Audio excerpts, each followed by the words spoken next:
사랑과 마음 상담센터에서 보내드리는 성령 안에서 믿음의 자라준다는 시간입니다. 우리는 어저께까지 로마서 7장을 살펴봤습니다.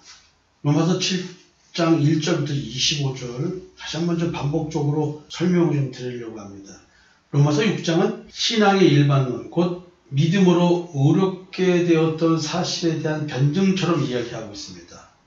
그리고 인간이 죄로부터 해방되는 이야기, 이것은 옛사람을 십자가에 못 박아 죽임으로써 가능하다는 얘기를 하고 있습니다. 믿음의 사람은 죄의 지배에서 해방되는 자라는 이야기.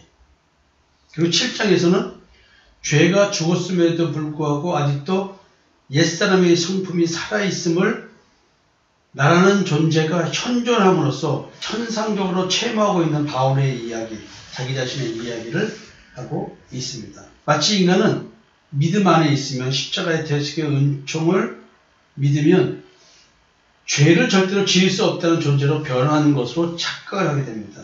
근데 여기서 죄라는 말이 우리가 생각하는 도덕, 윤리, 어떤 가치관 이런 것을 위배하는 것에 대한 이야기로 착각할 수 있지만 실제로 문맥을 가만히 맥락적으로 보면 이 죄는 하나님 앞에서의 죄를 의미합니다. 우리 인간끼리의 죄를 얘기하는 것이 아니라 하나님은 선악을 알게 하는 남의 열매를 먹은 것을 인간의 원죄로 얘기를 합니다.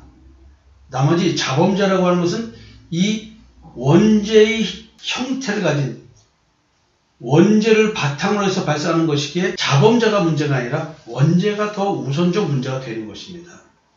이 죄는 내 스스로가 선과 악을 판단해서 선을 선택할 능력이 있다고 생각하고 선을 이루겠다고 노력하는 것.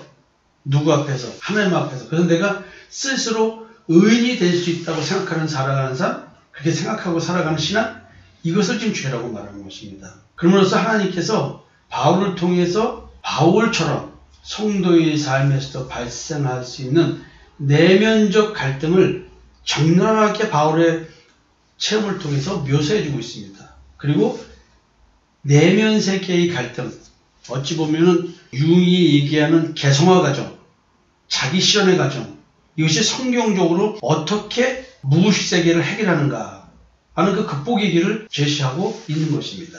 7장을 다시 한번 쭉 스크린 해드리려고 하는 것은 이와 같은 내용에 대한 설명을 좀 다시 해드리려고 하는 것입니다. 하나님의 나라는 분명히 미래적인 것이라고 생각을 할 것입니다. 왜냐하면 구원, 심판날 되면 우리는 구원받는다. 이런 생각을 우리는 이미 하고 있습니다. 그러나 사실은 이 구원이라고 하는 것은 지금 여기의 현상입니다. 오늘 우리가 구원받은 자로 만들면 구원과 부활의 소망을 갖고 살아가는 그런 미래지향적 신앙을 갖고 있지만 소망을 갖고 있지만 그 소망이 있기에 오늘 하루의 삶을 어떻게 살고 있는가, 이것이 나의 믿음의 표현이거든요. 이 얘기를 다시 한번 쭉 생각해 보겠습니다. 로마서 7장 1절에서 6절은 율법에 대해 죽음, 이런 표현을 합니다. 율법에 대해서 죽었다. 그러면서 이것을 그 남편이라는 단어를 써서 설명을 합니다. 남편과 아내, 우리를 아내로 비유하고 율법을 남편으로 사실은 비유를 해요. 우리는 율법과 함께 살고 있는 것이죠. 율법에서 벗어나려면 마치 아내가 자유로우려면 남편이 죽어야지만 시집갈 수 있는 거예요. 우리가 예수를 만난다는 것은 율법에서 벗어나야 되는 거예요. 율법에 대해서 내가 죽어야지만 예수를 만나는 거예요. 이 말은 뭐냐면 율법적 신앙, 완벽주의, 행위적 신앙에서 벗어나서 의식세계의 신앙이 아니라 무의식의 세계의 신앙, 즉 내 마음에서 발생하는 그 신앙, 예수의 피가 뿌려진 그 마음, 성령이 내주하는 마음, 예수 그리스도가 나타나신 그 마음, 예수의 형상이 이루어져가는 마음, 그 마음. 지금 이 얘기를 로마서 7장에서는 하고 있습니다. 남편이 죽어야 그 아내가 다른 데 시집가는 것처럼 내 자신이 율법에 대해서 죽어야 된다. 예수님이 십자가에 돌아가신 것은 우리로 하여금 이 율법의 저주에서 해방되게끔 하기 위해서 이런 사건이 있었던 것입니다. 십자가의 죽음, 무덤에서의 부활, 이것은 율법 조문을 십자가에 못 박아서 태워버린 거예요. 이 기준에 얽매여 사는 우리들, 율법 아래에서 종으로 살고 있는 우리들, 여러분들이 그 양심이라고 하는 그 기능을 이해를 못하면 이 율법도 이해하기가 굉장히 어려운 것입니다. 이제는 우리가 얽매였던 것에 대하여 죽었으므로, 이게 얽매였던 게 뭐냐면 율법이에요. 율법에서 벗어났으니 이러므로 우리가 영의 새로운 것으로 섬길 것이요 율법 조문에 묵은 것으로 아니할지니라.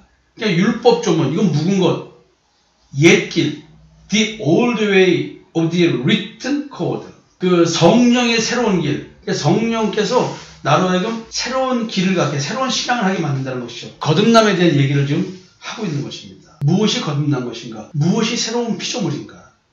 하나님이 21세기 현존하는 나에게 새로운 창조 사역을 해주신다는 것이죠. 그래서 이런 것들은 율법에 대한 이야기로 이렇게 설명을 해주고 있습니다. 옛 언약, 새 언약, 옛사람, 새사람, 이렇게 비유를 해서 좀 설명해주고 있는 것입니다. 율법은 우리를 죄에 지배받는 나를 해방시키지 못한다는 거예요.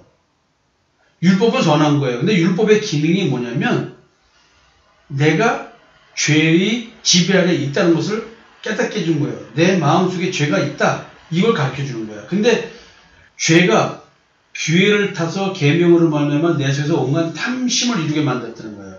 율법으로 말미암아 죄가 살아난 거예요. 그래서 내가 그 율법 기준 때문에 죄가 살아나서 탐하지 말라 하면 탐심이 생기질 않았는데 탐심이 살아나서 탐심이 나로 하여금 탐심을 채우도록 요구하고 충동질하는 거죠.